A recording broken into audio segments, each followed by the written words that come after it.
Welcome to the Surgical Edge podcast for surgical insights, reviews, discussions, and to stay updated. Let's dive in. Picture this. It's 2 a.m, you're covering the surgical wards, maybe you're the hospitalist on call, and you get a page about bed 4. It's a patient maybe 5 days post-op from a really tough laparotomy, and they've got a new stoma. And the nurse is telling you the bag is just filling up faster than they can even empty it. Right. It's basically a faucet. The patient looks, sunken, their blood pressure is a bit soft, and they're looking right at you with these dry, cracked lips saying, "I'm so thirsty. Please, can I just have some ice water?" And every single instinct you have, every lecture you ever sat through, every public health campaign, it all screams, give them the water. But if you do that, You could tip them right into renal failure. it is the ultimate physiological trap. And that is exactly what we are going to unpack today. We are doing a deep dive into the clinical management of high-output stomas. Yeah. We've combed through the latest guidelines, there's surgical literature, all to build a really pragmatic framework for this. Because we're not just talking about a messy digestive issue here. This is a full-blown fluid and electrolyte emergency. It really is. I think people underestimate it. High-output stomas are metabolic, they're renal, they are nutritional disasters if you don't get a handle on them fast. Before we scrub in, pun intended, we have to do the housekeeping. So, quick reminder. This content is for reference only. Please follow your local guidelines and protocols in clinical practice. Always. Your local policy is what matters on the ground. So the mission for this deep dive is pretty clear. We want to arm everyone, surgeons, doctors, ward staff, with a roadmap. From that first messy night on the ward, all the way to the complex decision about going back to the OR. Right. So let's start with the basics, the definition. Because a lot of output is, it's a bit subjective. When does a busy stoma officially become a high-output stoma, or HOS? Well, the literature is actually pretty consistent on this. We're looking at an output that is greater than 1.5 to 2 liters per 24 hours. 2 liters. 2 liters. And to be clear, we don't mean a single bad afternoon because they ate something spicy. This is a sustained output at that level for a couple of days. That is just a massive amount of fluid. I mean, think about a big 2-liter soda bottle. That's one of those or more leaving your body every single day. It is, and it's not some rare thing either. The data suggests this happens in up to 1/3 of small bowel stomas. 1/3? Yeah. You're mostly going to see this with proximal jejunostomies, so a stoma high up in the small bowel, or in endoilostomies where a lot of the terminal ileum is gone. Okay, so we've got the volume. But why is this so much more dangerous than, say, a bad case of norovirus?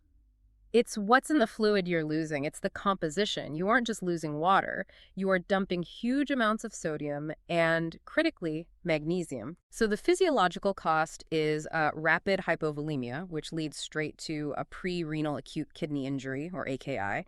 Then you get hyponatremia, and because the gut is moving so fast, you get malnutrition on top of it all. It's one of the top reasons for readmission after colorectal surgery. Okay, so let's move into phase 1.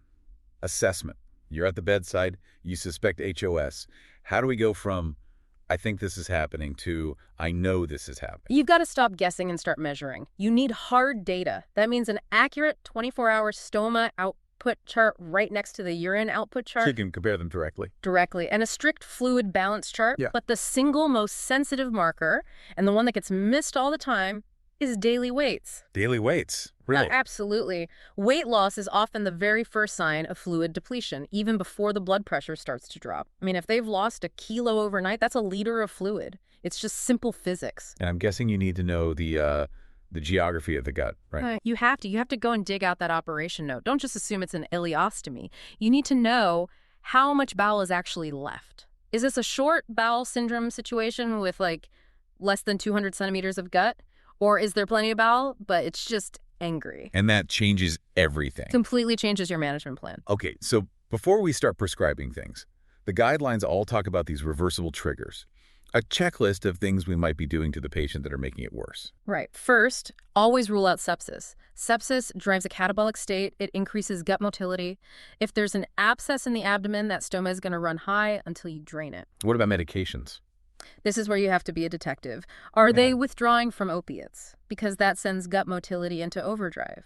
Are they on a prokinetic, like metoclopramide? Stop it immediately. And then you have the hidden culprits. New drugs like metformin, certain antibiotics, you have to look at everything. The source material also mentioned something really surprising about magnesium supplements. Yeah, this is a classic trap.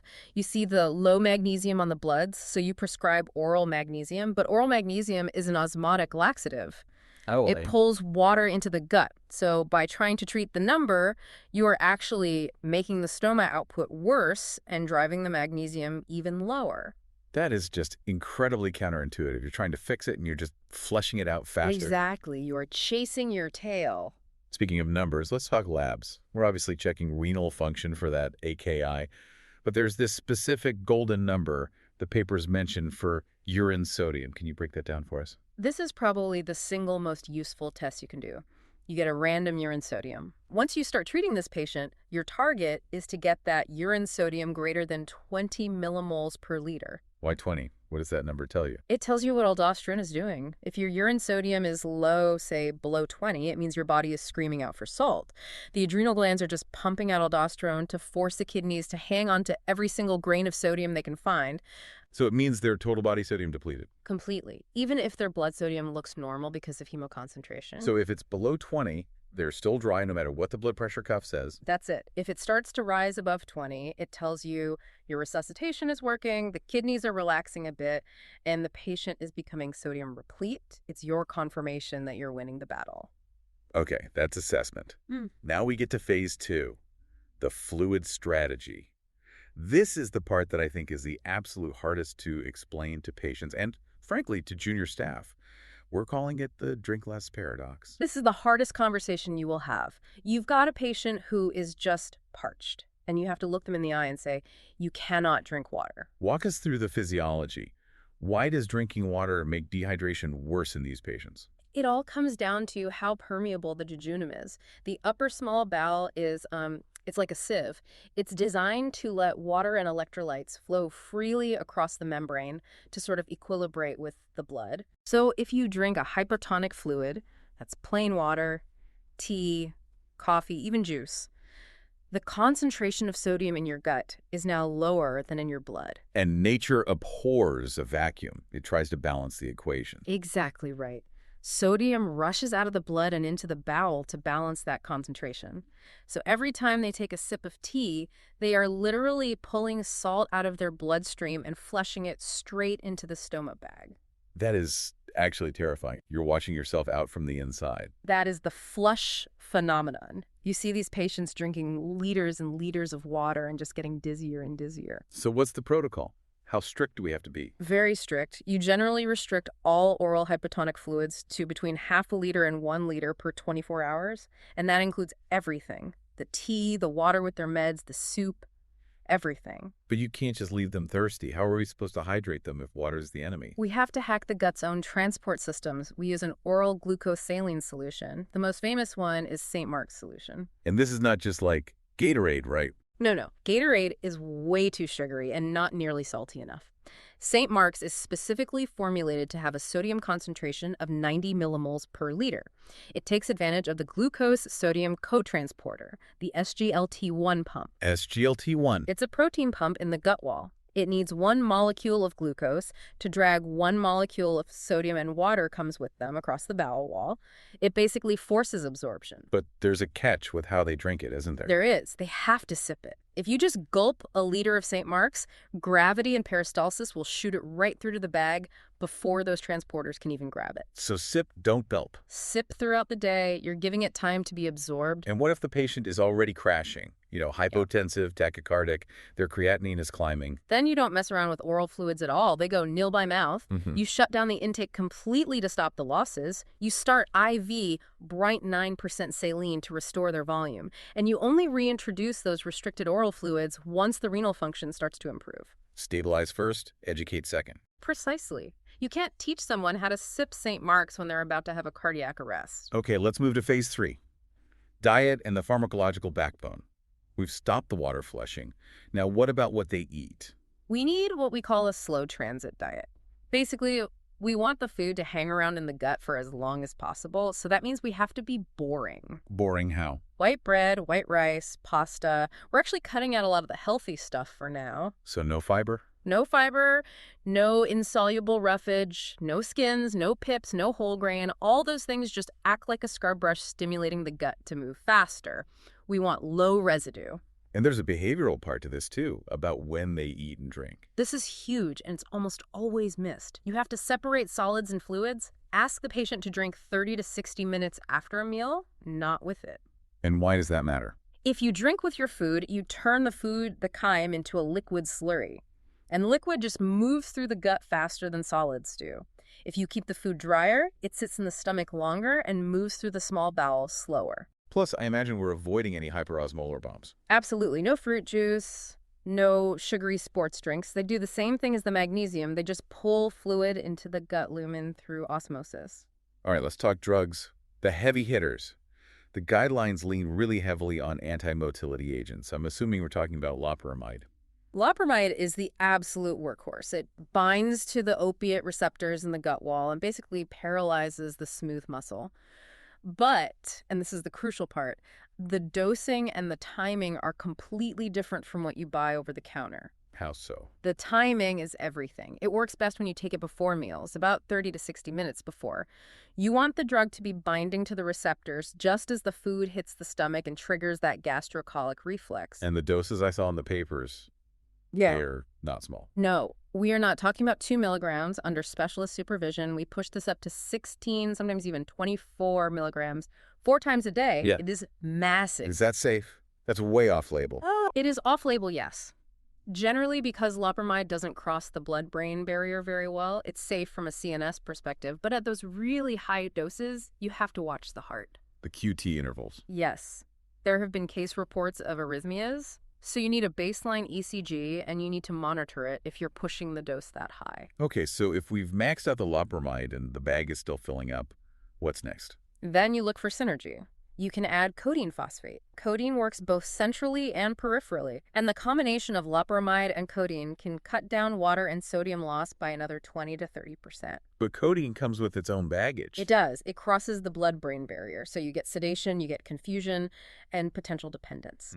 In a frail, elderly patient who is already dehydrated, you have to be really careful you don't precipitate delirium. What about the stomach itself? I mean, it produces liters of acid a day. That's the other tap we can turn off. We use anti-secretory therapy, a proton pump inhibitor like omeprazole, 40 milligrams twice a day. And this isn't for heartburn. No, not at all. It's purely for volume reduction. If you suppress the gastric acid, there's just less fluid entering the small bowel to begin with. And for those cases, that just will not stop the nuclear option. That would be octreotide, a somatostatin analog. It's an injection that significantly shuts down GI secretions.